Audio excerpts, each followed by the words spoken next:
వ్యక్తిగతమైనవేమి మార్పులు ఉండకపోవచ్చనే అర్థమవుతుంది.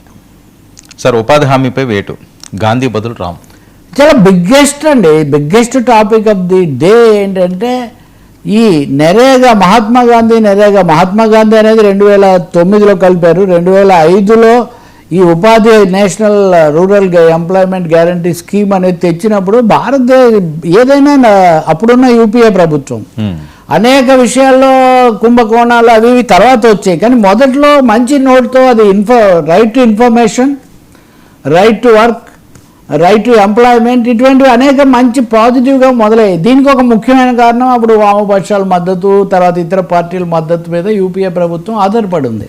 సో వామపక్షాలు కూడా మా ప్రభావంతోనే నరేగా వచ్చిందని వాళ్ళు గట్టిగా చెప్పేవాళ్ళు.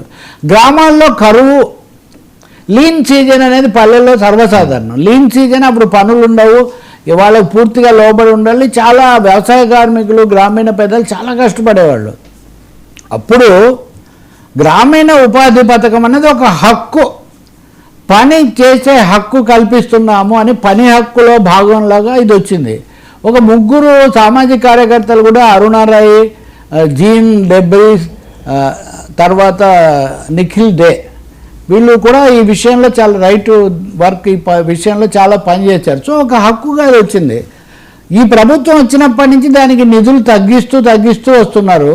పైగా రాష్ట్రాలు ముందుగా వాళ్ళకి ఇచ్చినటువంటి డబ్బులు మళ్ళీ రాష్ట్రాలకు రీఇంబర్స్ కూడా చేయట్లేదు. చాలా ఆర్థికమైన సమస్యగా కూడా ఉంది. మూడోది పెద్ద ప్రచారం దీని మీద. పల్లెల్లో ఎవడు పనిచేస్తున్నాడు, ఎవడొస్తున్నాడు పిలిస్తే అసలు ఊరికనే డబ్బులు ఇచ్చి పోషిస్తున్నారు ఈ పద్ధతిలో. నాలుగో సమస్య ఏంటంటే శాశ్వత ఆస్తులు, వనరులు, అసెట్స్ కల్పించడానికి దీనికి పని కల్పించాలని. కానీ దీంట్లో యంత్రాలను తీసుకొని వచ్చి ఆ డబ్బులు వాళ్ళకి ఇవ్వకుండా చేయడం అనేక జరిగాయి. ఆడిటింగ్ లోపాలు ఇవన్నీ కూడా జరిగిన మాట నిజమే. డబ్బులు కూడా రాలేదు. అంతకంతకు పని దినాలు కూడా తగ్గిపోతూ వచ్చాయి. ఇప్పుడు జరగాల్సింది ఏంటంటే దాన్ని ప్రక్షాళన చేసి మరింత పటిష్టం చేసి ఎక్కువ మందికి పని కల్పించండి అని వ్యవసాయ కార్మిక సంఘాలు, రైతు ఉద్యమాలు ఇవన్నీ అడుగుతుంటే ప్రభుత్వం ఇప్పుడు దాన్ని పూర్తి రివర్స్ చేసింది. దీన్ని చేసేసి ఇక మహాత్మా గాంధీ పేరు తీసేసింది. మొన్ననే కదా వందే మాత్రము, స్వాతంత్రోద్యమము, నెహ్రూ ఏం చేసినా కనీసం గాంధీ పేరు తీసేయలేదు కదా. నెహ్రూ మీద దాడి చేస్తే ఓకే, మహాత్మా గాంధీ గారి పేరు ఎందుకంటే తీసేయడం? గాంధీ గారు ఏం తప్పు చేశారు? ఇండియా లివ్స్ ఇన్ విలేజెస్, భారతదేశం గ్రామాల్లో జీవిస్తుంది అనే గొప్ప మాట చెప్పినటువంటి వ్యక్తి. గ్రామీణ భారతంతో మహాత్మా గాంధీ గ్రామీణ భారతాన్ని కదిలించిన తర్వాతే స్వాతంత్ర పోరాటం విశాలమైన రూపం తీసుకుంది, అందరికీ తెలుసు. అటువంటి దానికి ఏదో రకరకాల ట్రిక్కులు చేసి ఎంప్లాయ్మెంట్, రోజ్గారీ అనే దానికి అజీవ కల్పన అని ఒక తెచ్చిపెట్టి ఇవన్నీ చేసి వికసిత్ భారత్ జీ రామ్ అని రామ్ అని వచ్చేటట్టుగా. సార్ గాంధీ గారే జీవితం అంతా రఘుపతి రాఘవ రాజారాం, పతీత పవన్ సీతారాం అనుకుంటూ బతికాడు సార్. ఆ గాంధీ గారిని తీసేసి రాముడి పెడితే రాముడు కూడా బాధపడతాడు, నాకు ఇంతకంటే భక్తుడు ఎక్కడ దొరుకుతాడని. కాబట్టి ఇక్కడ ఎంతసేపటికి కూడా గాంధీ గారు అంటే స్వాతంత్ర పోరాటం, అదే వందే మాత్రం గురించి మాట్లాడుతూ స్వదేశీ అన్న పేరే తలవలేదు కదా అమిత్ షా గారు. ఇప్పుడు కూడా అంతే, గాంధీ గారి పేరు దాన్ని తీసేసి ఇదేదో పెట్టి దీనికంటే మేము పని దినాలు 25 రోజులు పెంచాము, అంతకుముందు 100 రోజులు ఉంటే ఇప్పుడు దీనికి గ్యారంటీ ఏం లేదండి. ఒకటి ఆ ఈ మార్పులో ఒక ముఖ్యమైన భాగం ఉంది వర్మ గారు. అంతకుముందుది హక్కు, ఎంతమందికి పని కల్పించాలి అనేది లెక్క వేసి అన్ని పని దినాలు కల్పించడానికి చర్యలు తీసుకోవాలి. ఇది పథకం. ఈ పథకం అనేది 2 నెలలు అమలు జరగదు. అంటే ముఖ్యంగా వ్యవసాయ పనులు ఉన్నప్పుడు ఇది ఆపేస్తారంట. అసలు ఏ హక్కు అయినా ఆపుతారండి. ఒక హక్కు అంటూ కల్పించిన తర్వాత సీజన్లో ఆపేసి అంటే వాళ్ళు ఎంతకని తక్కువ కూలికి వెళ్ళాలి అనే ఉద్దేశమా? ఉదాహరణకి పథకం ఉంటే వాళ్ళకు కొంచెం బార్గెనింగ్ కెపాసిటీ ఉండేది, భద్రత అది వాళ్ళకు. అంటే హక్కు తీసేస్తే వాళ్ళకు ఉండే భద్రత తీసేసి వాళ్ళు మళ్ళీ గతంలో లాగా భూస్వాముల లేదా స్థానికమైన దయాదాక్షిణ్యాల మీద బతకాలని కోరుకుంటున్నారా? నాలుగవది ఒక్క షరతు కూడా లేదు. గతంలో యంత్రాలు వాడకూడదు అని ఒక షరతు ఉంది. అయినా కాంట్రాక్టర్లు దొంగ బిల్లులు సృష్టించి యంత్రాలు ఉపయోగించి డబ్బులు తీసుకునేవాళ్ళు. ఇప్పుడు యంత్రాలు ఉపయోగించకూడదనే షరతు కూడా తీసేశారు. సో గ్రామీణ ఉపాధి పథకానికి పూర్తిగా మంగళం పాడి గ్రహణం పట్టించేటటువంటి ఒక చాలా తప్పు నిర్ణయం, ఇది చాలా హానికరమైనది కూడా. ఈ బిల్లు ముసాయిదా తగలబెట్టండి అని ఇప్పుడు వ్యవసాయ కార్మిక సంఘాలు పిలిపిస్తున్నాయి. ఇది పోరాడి తెచ్చుకున్న ఒకటి సుందరయ్య గారు ఒక విషయం గర్వంగా చెప్పుకోవచ్చు మనం. భారతదేశంలో మొదటి వ్యవసాయ కార్మిక సంఘం అన్నది నెల్లూరు జిల్లాలో పుట్టింది. అది సుందరయ్య గారు స్థాపించారు. అంతవరకు అసలు వ్యవసాయము కార్మిక సంఘం అనే ఆలోచనే లేదు, కూలీలు అనేవాళ్ళు వాళ్ళను. ఇప్పుడు మళ్ళీ మనం అలా దయదర్శినీయుల మీదకి పంపిస్తున్నామా? ఎందుకు ఈ చట్టం తీసుకొని వచ్చారు? ఎందుకు గాంధీ గారి పేరు తీసేశారు?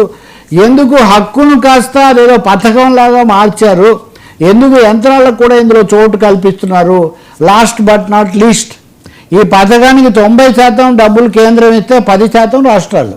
ముందు కేంద్రం డబ్బులతో పనిచేసి తమ వాటా, ఇప్పుడు 60% కేంద్రం ఇస్తే 40% రాష్ట్రాలు, అంటే దాదాపు 50 దాదాపు అంతే కదా. పైగా గతంలో ఇచ్చిన డబ్బులు కూడా తిరిగి ఇవ్వరు, అంటే రాష్ట్రాలే ఈ భారం మోయాలి. ఇది ఒక పెద్ద రాష్ట్రాలకు ఇప్పటికే ఉంది. ఇంకా దారుణమైంది ఉంది, ఏ రాష్ట్రాల్లో ఎంత పెట్టాలన్నది కేంద్రం నిర్ణయిస్తుందంట. ఒక హక్కుగా స్థానికంగా ఉన్న పరిస్థితులను బట్టి అధికారులు నిపుణులు అంచనా వేసి మా రాష్ట్రానికి ఇన్ని వర్కింగ్ డేస్ కావాలి, ఇన్ని పన్ను దినాలు కావాలని అడుగుతున్న పరిస్థితి పోయి దీన్ని ఒక దయాభిక్షలాగా రాజకీయ పథకంలాగా చేస్తారు. ఎప్పుడైతే కేంద్రం ఆధీనంలోకి వెళ్ళిపోయి వాళ్ళదే నిర్ణేతలు అవుతారో మీరు ఊహించవచ్చు. మన ఎన్నికలు ఎక్కడ జరుగుతున్నాయో, మనకి ఎక్కడ అవకాశాలు ఉన్నాయో దాన్ని అక్కడ మనం ఎక్కువగా చేస్తాం. అది రాజకీయాల్లో సర్వసాధారణం కదా. కాబట్టి ఇది ఒక తీవ్రమైన విషయం. దీని మీద దేశంలో నిపుణులు చాలా ఆందోళన పడుతున్నారు. నేను ఇందాక చెప్పినట్టుగా నితిన్ డే ఒక ముఖ్యమైన ప్రకటన చేశాడు, అరుణ ఇట్లాంటి వాళ్ళు. దాన్ని ఇదే మారిపోయింది అసలు. ది వెరీ పర్పస్ అనే దాన్ని కూడా దెబ్బతీసేశారు అని. కాబట్టి చాలా కీలకంగా ఉంది. ఇప్పటికైనా రాష్ట్రాలన్నీ కలిసి దీని మీద గొంతు విప్పాల్సిన అవసరం ఉంది. రాజకీయ తేడాలు లేకుండా ప్రతిపక్షాలు అన్నీ కూడా గొంతు కలిపితే తప్ప దీన్ని మనం కాపాడుకోలేం. గుజరాత్లో చాలా తక్కువ తెలుసా దీన్ని అమలు జరపడం.